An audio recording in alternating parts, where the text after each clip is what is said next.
mulekera okuwayiriza God ne Satan. Ebintu by'obwenzi temuli mu God na Satan. Katonda naye mumuleke awonye abali emulago. Abenzi muwayiriza nnyo Sitani. Bambi don't. There is no God and Satan. Leave them. This enjoyment. So kati abayenze it was Satan and God. Abadugafu, you want to put blames where not necessary.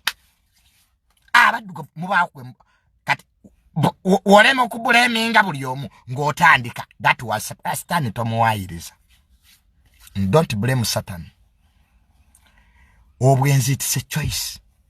Omuntu gyateekinga ng'ayagadde. It's a choice. Gozaliwo gwe bazaala nti mwenzi. It is a choice. Kunsi fenna tuzaalibwa tetulina kye tumanyi. Ensi ebituyigiriza. So totandikaga. But Satan, I don't blame people for my mistakes. Nze natuka ku myaka nga I no longer blame people for my own mistakes. Own them. Own them. Own your mistakes. Bw'osalawo okwenda ku mukazi wo totandika kuwayiriza Katonda na Sitani. Sitani yanke yakusanzeewa. Abantu bali bawo sigalo. Kawo sigalo n'akalya kiro bisana.